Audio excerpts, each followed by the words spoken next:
So we'll say Vegas, and we'll move on to the running backs, where we start with Saquon Barkley. As I mentioned, the Giants would be the worst possible landing spot for him, just because I think Giants fans would just be furious and be like, we don't want this guy, don't need this guy, get out of here. Best spot, and I'm probably going to say this team like 3 times here, the Baltimore Ravens.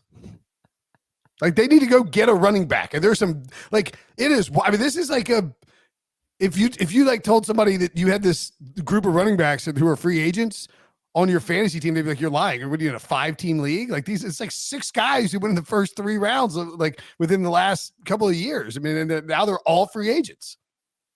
Yeah. I mean, that is absolutely, you can only use them once, right? Or are you going to use them for everybody? The Ravens. Well, so I'll tell you what, I did this on HQ, like literally this exact same list, which is kind of weird. I don't know if there was like if producer Jack Porto and Harry were talking or what the deal is, but like literally this exact list of 6 running backs that we're going to do. I said Saquon Barkley to the Chargers, since we can only use the Ravens once, because I want to put somebody else on the Ravens. So I will say the Chargers for Saquon Barkley. I can kind of see him in that uniform, maybe, gets with Jim Harbaugh and is healthy for a year, just has a monster bounce back season. I actually like that a lot.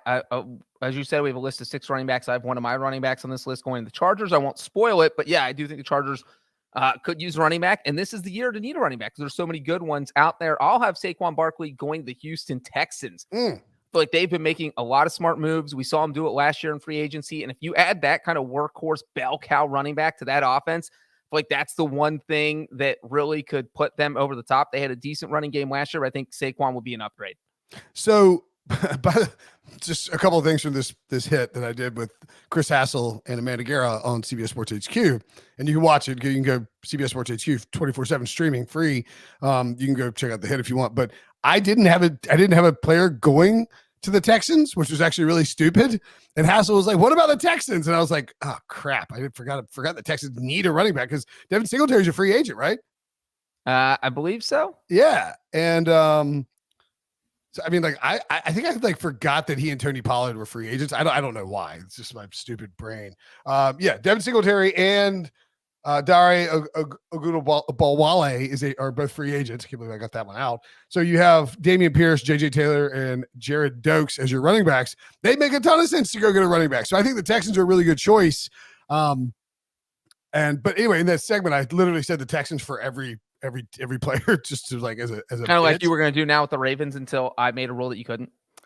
Yeah, no, I was like, he could go to the Cowboys or the Texans, and like at the end of it, like each running back, just to like mess with Chris. And I would also point out that Amanda Guerra said she would not let me play matchmaker for like if she was like, she was like, Hassel, would you let Brenton set you up on a date, if you were single? And he said yes, and she said she would not, which very insulting, Amanda. I know you listened to the podcast. That one hurt. It hit hard. And then Hassel claimed that hanging out with me is how he got COVID in Las Vegas, how he got COVID from the Super Bowl, which also, I mean, come on, guys. Brenton, I'm not going to lie. That sounds like the most Brenton thing ever. Amanda, clearly an intelligent lady, because no person with common sense would ever let you set them up on a date. Amanda didn't know which state was higher on the map, North Carolina or South Carolina. So I urge you to hold off on gracing her with the word intelligent. Nobody knows anything about the Carolinas. Well, we do know that Unless you live there. We do know that North is north of South. That's for sure. I kid. I mean, that she did do that, but I do love Amanda. She is the best. Josh Jacobs. Am I first? All right, here I go. You know what? I know you're going to say the Ravens, so I'm not going to say him. And I know you're not, because you are whatever. I'm saying the Chicago Bears. I went with a wild card here. Ooh, I think that, look, if you are the Bears and you're almost certainly going to have a rookie quarterback in there, probably Caleb Williams. And if you have a rookie quarterback, the easiest way to take some pressure off that rookie quarterback is to have a competent running game behind you. And Josh Jacobs does very well at catching the ball out of the backfield. Obviously, a bruising running back, led the NFL in rushing yards a couple years ago. So I do feel like he could be a good fit in whatever they end up doing and whoever the quarterback ends up being. I think the Bears are a really good choice. I'm going to say the Raiders. I think he goes back to the Raiders. Stay in Vegas. I think Josh Jacobs will look at the situation in Vegas. I think that those players really like playing for Antonio Pierce, and I think Jacobs will. I think he was happy there and just didn't like Josh McDaniels. So I think he goes back to the Raiders. By the way, smash the like button. I'm trying to tell the chat that the Sphere is awesome in Vegas. People mentioned that Fish was going to be at the Sphere. Yes, I'm a big Fish fan. I've seen them like, I don't know, 20 times. My favorite thing in the chat so far, Brinson, is somebody saying they have never heard of Fish. How much does that hurt your heart? No, it's fine. I mean, they're a jam band. They're not like why. They're not like you like an old person jam band. Get out of here, Brinson. They've been playing for 40 years now. This is like their 40th anniversary. It's insane. I first saw them in '97 at the Creek, baby. I'm gonna start a band called Goldfish, but we're gonna sing kids songs. Smash the like button if you're in the chat talking about Fish. I know there's more people in the chat than the like button. We got likes, so go for it. Derrick Henry. Now this is where I'm going to say the Ravens. No, what? No, you already used the Ravens. No, I did. Saquon Barkley. I did. No, I did Saquon Barkley to the Chargers. And you said Barkley to the Texans. I think that the idea of Lamar Jackson and Derrick Henry lined up in the same backfield is like too effing cool. Not to just like wish cast it into happening. Cause like, imagine if they run and Dallas could make sense for them too. I saw somebody in the chat mention that. Imagine trying to stop the read option with Lamar Jackson and Derrick Henry. I mean, what are you going to do? Like, you're like praying Lamar keeps it and so you don't get destroyed by Derrick Henry getting downhill. Yeah, and let's not forget the Ravens attempted to make a trade for him during the regular season. We had Marlon Humphrey come out and say, hey, I was 85% sure that Derrick Henry was going to be with the Ravens before the trade deadline. Obviously, it did not happen. And so this becomes the most logical landing spot. If they got a bruising running back like Henry, as you just said, you're running the option, whatever you're doing, it just seems like somebody who would be a perfect fit for the Ravens offense. So, yep. I'm on the same page as you here, Brinson. Love it. Tony Pollard. I'm going to say he goes back to the Cowboys. There's been a lot of buzz about that. And apparently the Cowboys want him back. He wants to be back. If those two things are the case, then it is likely to happen. And he had a bad season in 2023, but I think he was injured, still dealing with the injury that bothered him and, why he signed a franchise tag so quickly. I think he bounces back and, the Cowboys send Tony Pollard. It is crazy that Tony Pollard had 252 carries last year. And like one touchdown? He had 193 carries in 2022. So he had 59 fewer carries in 2022 and still rushed for more yards than he had in 2023.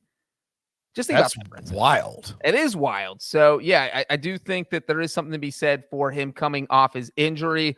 But if you're the Cowboys, it's understandable why you didn't want to give him the money he wants because you don't know if it was the injury or you just made him the workhorse and he couldn't handle the load. So you don't know which reason this was. So I think the Cowboys are like, hey, look, we'll bring you back, but we're going to bring you back at our price.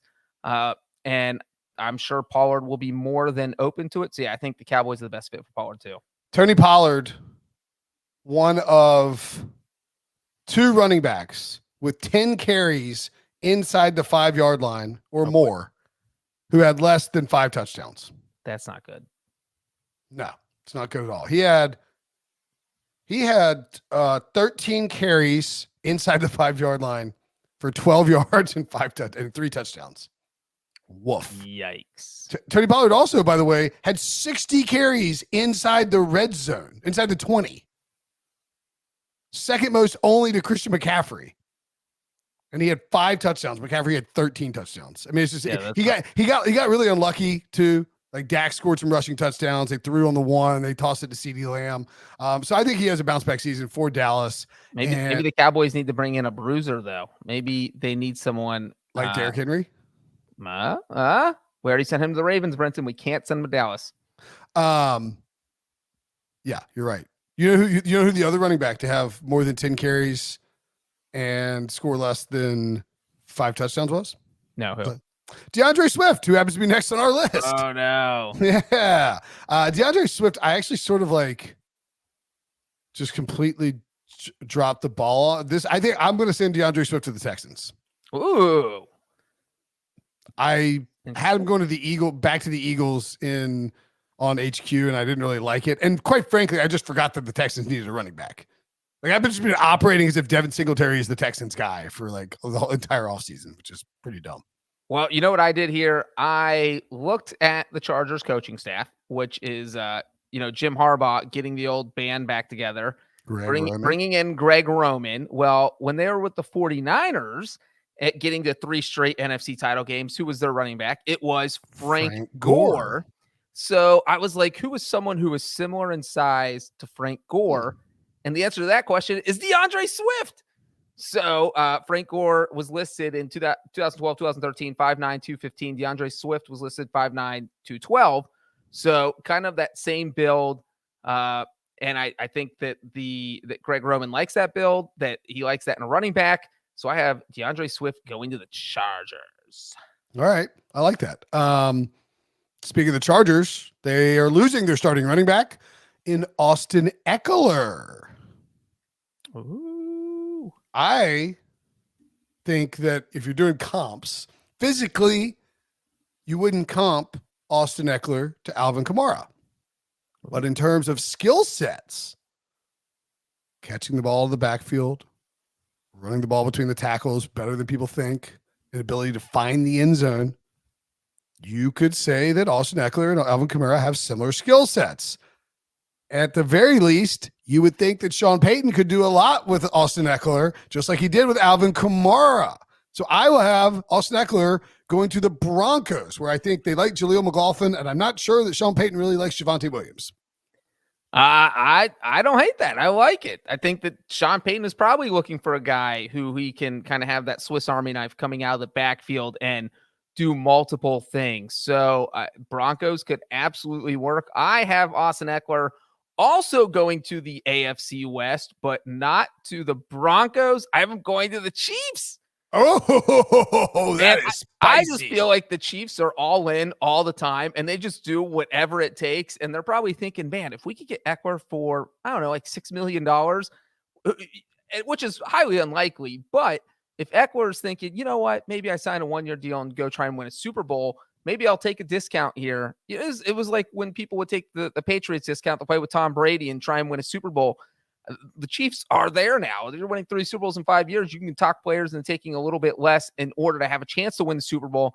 And if Ekeler winds up there, man, that would be making that would weaponize that offense. It's already weaponized. Yeah, I mean, I think that's a great point about the Chiefs and these free agents, because we saw it with the Patriots for years. Like they didn't start getting free agent discounts until their dynasty had kickstarted. And now, like, if you're like, dude, the Chiefs are in the AFC Championship game every year and win the Super Bowl all like 3 out of 5 years, why wouldn't you want to go to Kansas City for a chance to win a ring? Makes a ton of sense.